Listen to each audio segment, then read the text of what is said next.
Ayan guys. Ayan. Nakapulot na naman ako. Nakapulot na naman akong isang magandang alfombra. Mahal kaya ang alfombra dito. Ito nasa 40 euros din ito. So titingnan ko sa loob kung anong itsura niya, pero mukha siyang maganda. Ganun lang ang basurero. Here you go. Nakapulot na naman ako. Talaga ang basurero. Ayan, ang ganda niya. Tingnan nyo nga ito. Ang gandang alfombra na pulot ko sa basurahan. Ang ganda ng tatak niya. At ang kanyang pinaglagyan ay ito. Ang ganda rin ng bag. Ayan oh. Ayan yung bag. Ano ba itong tatak nito? Ocean Exploration.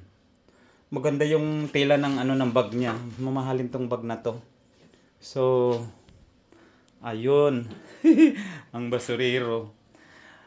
Labhan ko lang ito ng 70 degrees or 90 degrees para mamatay yung kagaw, kung ano mang kagaw na meron dyan. So, yan. Ganun lang po ang basurero dito sa Alicante. Meron na naman akong napulot. Isang maganda at malaki pong alfombra. Ayan. Okay guys, ayan yung bag ng pinaglagyan ng alfombra ng malaking kumot. So, ano to? Ocean Exploration 2020, no? Ang pagkaalam ko, meron kasi ditong tinatawag na yung nung 2020 meron silang parang mga palabas doon sa dagat sa mga magagandang yate, no? Yung mga labanan ng mga mayayaman. So, ang mga nagtapon ng mga ganitong bagay ay yung mga mayayaman kasi. So, yung mga may-ari ng mga yati. So, yan. May napulot na naman ako sa basurahan. Isang magandang alfombra na malaki at dyan inilagay sa malaking bag na yan. No? Salamat. Ganun lang po ang basurero. Ayan po guys. Yung atin pong napulot na alfombrang malaki sa basurahan na may tiger po na tatak.